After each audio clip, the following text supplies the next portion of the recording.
Hi guys, welcome to my channel, No Days Off.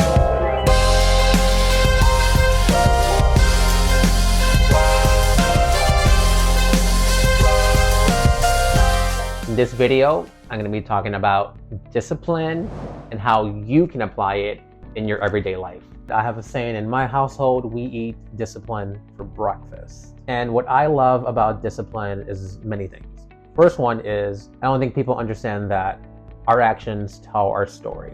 And what I mean by that is, have you ever been in a meeting where someone is constantly late, is constantly unprepared, or someone who wants to drop a few pounds and he or she is always making excuses? I'm working too much on my workload, there isn't enough time. Those are excuses, excuses, excuses. So I like to invest in discipline versus something even as being motivated, being inspired, because over time motivation does get eliminated, it does go down. But when you're disciplined and you have that mindset, you're able to push through. For me, what that's looked like is doing things that's consistent and pushing me outside of my comfort zone. An easy one for me to share with you is I like to get up around 6 in the morning and I like to check my emails, see what my day looks like. I like to get organized. And for me, it sets up my day up really well. And another saying I like is that you can't own the day if you don't own the morning.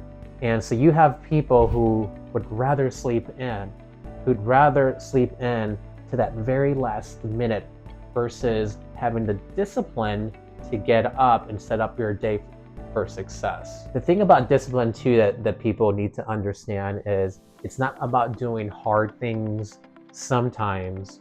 The secret sauce is doing hard things consistently and over time. That's where you'll see the growth at. And I think people are so used to shortcuts or just finding one or two things to get you to your goals, but then what happens? It's not sustainable.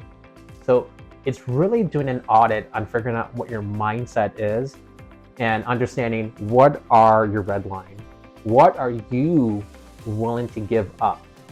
What distractions are you willing to eliminate to get to your goal? And it's unfortunate because I see too often what happens is people want to do half the work, but they think they deserve full credit.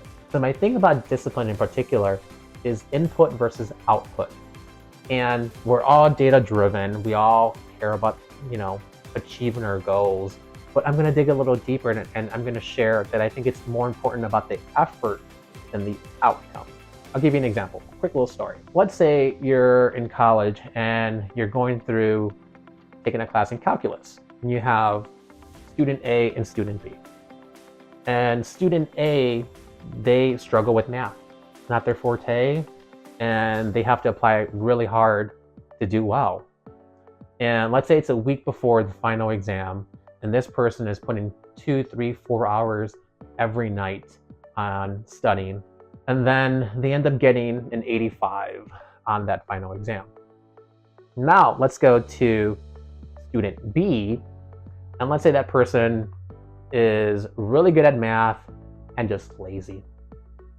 And then that student then, when it comes a week before the final, is just spending an hour or so, or maybe not even doing that, right?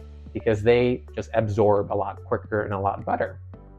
And then it's a day before the exam and they spend 2 hours the night before to study. And then it comes the morning of, they spend another half hour. And then that person also gets an 85. Now on paper, they both got the same grade.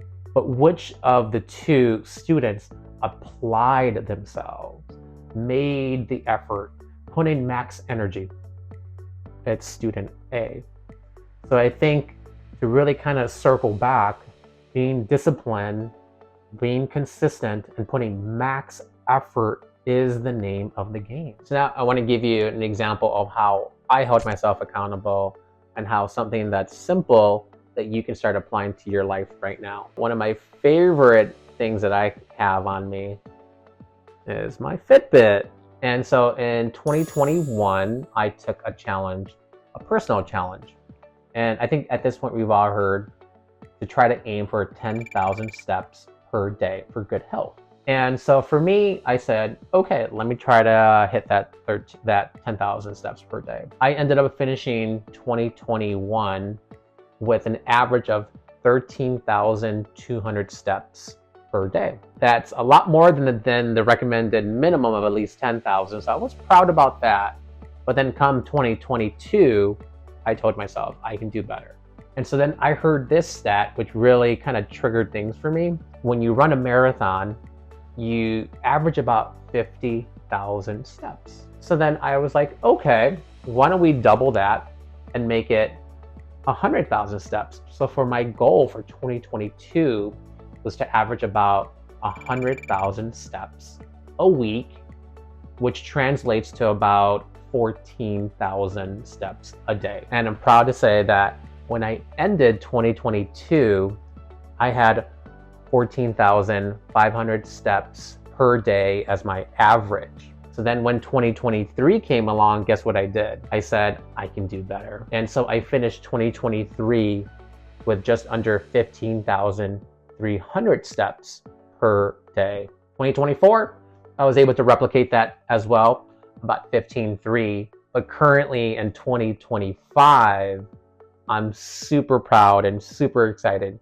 to share that as of today, my average for the year is almost 16,700 steps per day. So again, it's something so simple, something that's easy, that can be approachable, but you stay committed. And I'm proud of myself for staying committed for now almost 5 years and trying to get at minimum those 10,000 steps. And I live in Chicago, and so then you have the weather, you have the traffic.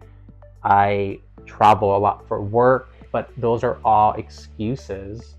And I, again, like to eliminate excuses.